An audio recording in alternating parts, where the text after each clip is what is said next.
கடந்த 10 ஆண்டுகளாக பாஜகவின் நரேந்திர மோடி ஆட்சியில்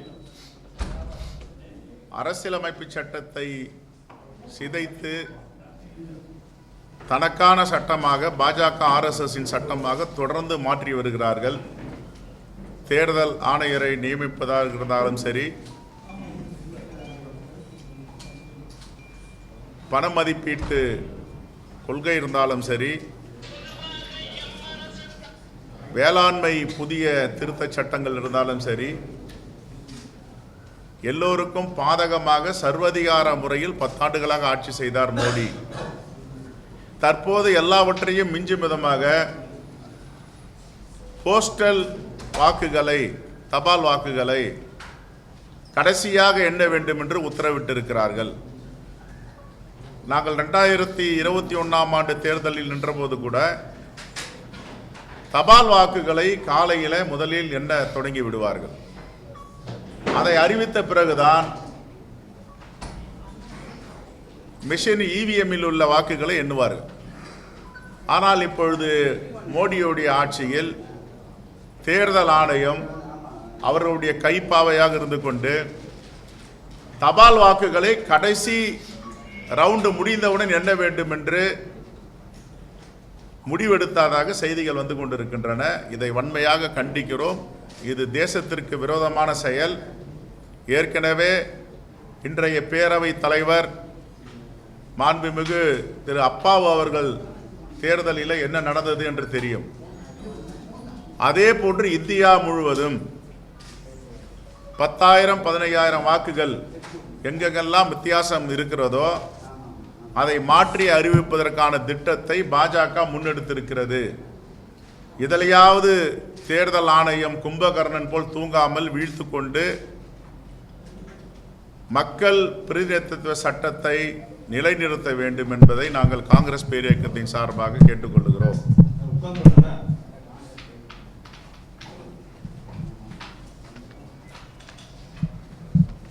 தியானம் இன்றைக்கு நிறைவு நாளாக தியானத்தில் ஈடுபட்டு கொண்டிருக்கிறார். நாம் எல்லாம் பட்டினத்தார் தியானத்தை கேள்விப்பட்டு இருக்கிறோம். பாம்பன் சுவாமிகள் உடைய தியானத்தை எல்லாம் கேள்விப்பட்டு இருக்கிறோம். அந்த மகான்கள் தியானம் செய்தது மக்களுடைய நலனுக்காகவும் நாட்டுடைய நலனுக்காகவும் மேற்கொண்டார்கள். அனைத்து தரப்பு மக்களும் மகிழ்ச்சியோடு வாழ வேண்டும். இதுதான் தியானத்துடைய பொருள். யாரும் விளம்பரம் தேடிக்கொள்ளாமல் அரசியலுக்காக பயன்படுத்தியதாக வரலாறே இல்லை. ஆனால் நம்முடைய பிரதமர் அவருடைய தொகுதி வாரணாசியில் ஓட்டெடுப்பு நடந்து கொண்டு இருக்கிறது. இங்கே வந்து தியானம் செய்கிறார். தேர்தல் ஆணையத்திடம் இது தவறு. அவர் தியானம் செய்யலாம், அவருடைய தனிப்பட்ட முறை, அதில் எங்களுக்கு எந்தவித கருத்து வேறுபாடும் கிடையாது. ஆனால் அந்த தியானத்தை அரசியலாக மாற்றக்கூடாது, அரசியலுடைய பிரச்சாரமாக மாற்றக்கூடாது, தேர்தல் பிரச்சாரமாக அது அமைந்துவிடக்கூடாது என்று தொடர்ந்து நாங்கள் வலியுறுத்தி வருகிறோம். ஆனால் தேர்தல் ஆணையம் இதிலும் கண்ணை மூடிக்கொண்டு வேடிக்கை பார்த்து கொண்டு இருக்கிறது. கேட்டால் இது மௌன விரதம் தானே, இதில் என்ன தவறு இருக்கிறது என்று, இது மக்கள் பிரதிநிதித்துவ சட்டத்தின் கீழ் வரவில்லை என்று சொல்லுகிறார்கள். 14 கேமராவை வைத்துக்கொண்டு தியானம் செய்வது இதற்கு பேர் தியானமா? இதற்கு கூட தேர்தல் ஆணையத்திற்கு ஏன் தெரியவில்லை? தியானம் செய்பவர்கள் எந்தவித இடையூறும் இல்லாமல் அமைதியான முறையில் தனிமையில் தியானம் செய்வார்கள். 14 கேமராவை முன்பு வைத்துக்கொண்டு ஒரு மனிதன் எப்படி தியானம் செய்ய முடியும்? இதற்கு பேர் தியானமா? இது தேர்தல் அரசியலுக்காக மேற்கொண்டிருக்கின்ற தியானம்.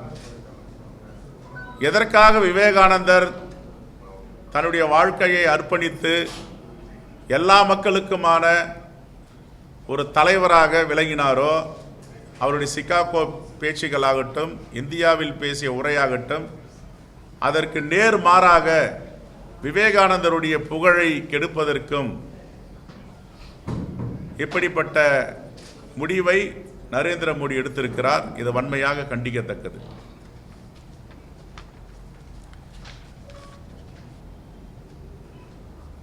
திரு பாலம் கல்யாண சுந்தரம் அவர்கள் காங்கிரஸ் பேர் இயக்கத்திற்கு ஒரு வேண்டுகோளை வைத்திருக்கிறார். முத்தமிழறிஞர் கலைஞர் பெயரில் இந்த நூற்றாண்டில் கட்டப்பட்ட நூலகங்களில் முழுவதுமாக கணினிமயமாக்கப்பட வேண்டும் என்று அவருடைய கடிதத்தை நாங்கள் முதலமைச்சருக்கு இன்று பரிந்துரை செய்ய இருக்கிறோம். ஏற்கனவே 45 ஆண்டுகள் நூலகத்தில் அவர் பணியாற்றி இருக்கிறார். அந்த அனுபவத்தை வைத்தும் மைக்ரோசாப்ட் நிறுவனத்துடைய தலைவரிடம் பேசி, கூகுள் செயல் அலுவலர் சுந்தர் பிச்சையிடம் பேசி ஒரு திட்டத்தை வகுத்து கொடுத்திருக்கிறார். இந்த நூற்றாண்டு விழா முடியும் பொழுது முத்தமிழறிஞர் கலைஞருக்கு சிறப்பு சேர்க்கும் விதமாக இந்த நூலகங்களை முழுவதுமாக கணினிமயமாக்கப்பட வேண்டும் என்ற பாலம் கல்யாண சுந்தர வேண்டுகோளை காங்கிரஸ் பேரியக்கம் என்று பரிந்துரை செய்ய இருக்கிறது.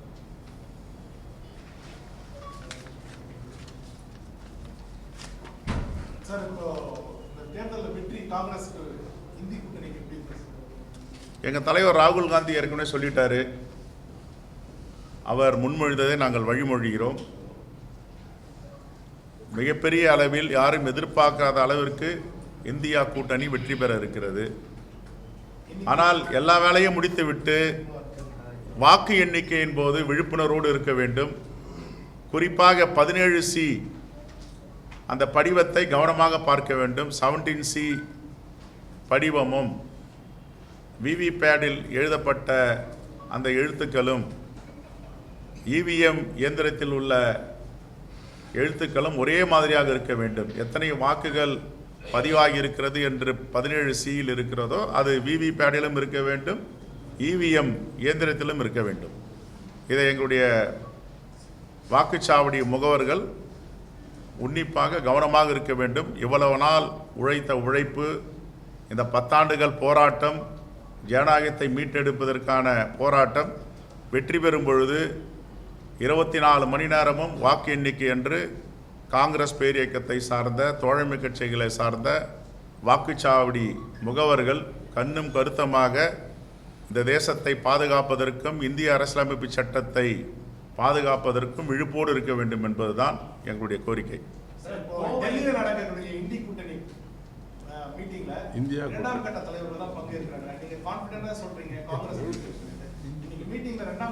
யாராவது ஒரு கட்சியில் ஒரு தலைவர், அது யாருக்கு வந்துட்டான்னா இருக்கு.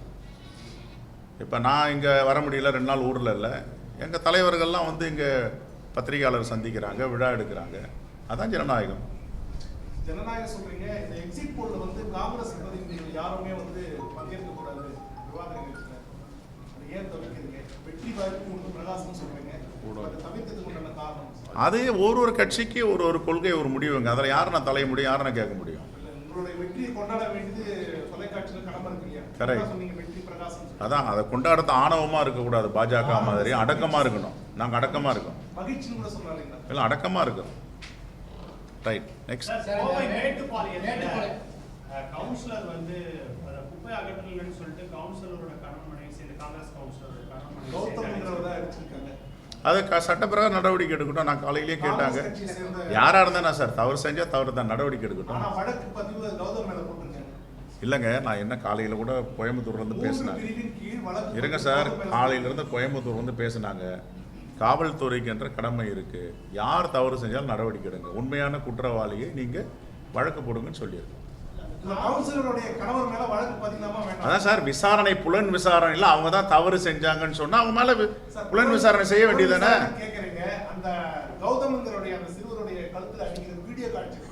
ஏங்க நீங்க கூட்டணியில் இருக்கக்கூடிய திமுக கட்சியுடைய அரசுல 3 பிரிவின் கீழ அந்த பையன் மேல வழக்கு போட்டுருக்கீங்க. காலையில் இதை கேட்டாங்க சார். நீங்க கேட்ட கேள்விக்கு மேல நிறைய கேள்வி கேட்டாங்க. காங்கிரஸுடைய நிலைப்பாடுனா யாரா இருந்தாலும் தவறு செய்தால் புலன் விசாரணை தெரிய வந்தால் நடவடிக்கை எடுங்க, அவர் மேலே வழக்கு பதிவு செய்யுங்க, சிறைக்கு அனுப்புங்க, நீதிமன்றம் தண்டனை வாங்கித்தாங்க.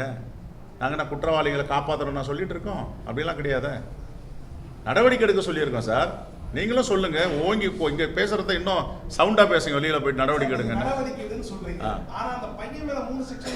சரி, அதுக்கு மேல உயர் நீதிமன்றம் இருக்கு, உச்ச நீதிமன்றம் இருக்கு. நீதிமன்றம்லாம் வேடிக்கை பார்க்குமா? தானாக முன் வந்து எடுக்கிறாங்களோ? ஒரு பத்திரிகையை படிச்சுட்டு வந்து இந்த வழக்கை தாமாக முன் வந்து எடுக்கிறோம் நீதிமன்றம்லாம் சொல்லுது இல்ல, அது மாதிரி எடுக்கட்டும். நான் போலீஸ் அதிகாரி இல்ல சார், நான் எப்படி புலன் விசாரணையில போய் இறங்க முடியும்? காவல் என்னங்க நீங்க காவல்துறை Press meet அவர் கூட போயிட்டு அவங்க எல்லாம் பேசுறேன். Press meet அவர் கூட இரு, இரு, போயிட்டு நீங்க வராதீங்க. இல்ல ஒரு வருஷம் இங்க பாருங்க பிரதர், நீங்க எந்த பத்திரிக்கை? நீங்க பத்திரிக்கையாளர் நியூஸ் தமிழ். நான் சொல்றேன் இரு. பத்திரிக்கையாளர் சந்திப்புன்னு கூப்பிடுறீங்க. எந்த பர்టిక్యులர் பத்திரிக்கையாளரும் கூப்பிடுறீங்க. எல்லாம் இல்ல இந்த தெரிஞ்சுக்கிற உரிமை கூட கிடையாதா? இல்ல சார். இல்ல சார், நீங்க எந்த பத்திரிக்கை இப்போ நீங்க கேட்கறது இருங்க. நீங்க ஒரு நிமிஷம், நீங்க என்ன இரிட்டேட் பண்ணாலும் நீங்க ஒரு நிமிஷம் சார், என்ன பேச விட மாட்டீங்களே? நான் பேசணும்ல. நீங்க இவ்வளவு கேள்வி கேட்டீங்களே, ஒரே நிமிஷம் இவ்வளவு கேள்வி கேட்டீங்கல்ல, நானும் எனக்கு உரிமை இருக்குல்ல பேசுறதுக்கு. நான் தானே கூப்பிட்டுருக்கேன் உங்களை. என்ன ஏன் பேச விட மாட்டேன்றீங்க? இல்லையே, பேச விடலையே. நீங்க எங்கெங்கயோ பேசிட்டு இருக்கீங்களே, என்கிட்ட பேச சார். பிரஸ் மீட் நடத்துறது நானு, நீங்க நேரம் என்கிட்ட பேசுங்க. இருங்க, இங்க பாருங்க, நான் ஒரே நிமிஷம். நாங்க பத்திரிகையாளர்லாம் ரொம்ப கண்ணியமா நடத்துறோம். காங்கிரஸ்காரர் பாஜக மாதிரிலாம் கிடையாது. நீங்க என்ன கேள்வி வேணாலும் கேளுங்க, பதில் சொல்றேன், பிரச்சனையே இல்லை. நான் என்ன சொன்னேன்? காலையிலேயே கோயம்புத்தூர் பத்திரிகையாளர்கள் கேட்டாங்க.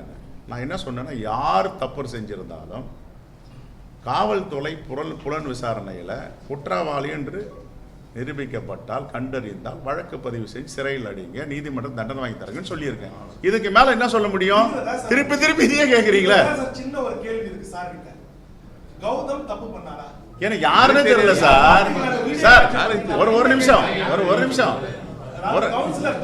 ஒரே நிமிஷம். நான் இன்ஸ்பெக்டர் ஆஃப் போலீஸ்ல சார், ஸ்டேஷன் ஆபீசர் இல்ல. நானு காவல்துறை நடவடிக்கை எடுக்கணும்னு சொல்றேன். நான் இப்ப ஏங்க அவர் தப்பு செஞ்சாரு இவர் தப்பு செய்யல சொல்லியே. யார் தவறு செஞ்சாலும் நடவடிக்கை எடுங்கன்னு சொல்றோம். அதை நான் கேட்கிறேன். இப்பதானே சொல்றீங்க, என் கவனத்துக்கு கொண்டு வந்திருக்கீங்க. நான் பேசுறேன், எஸ்பி கிட்ட பேசுறேன்.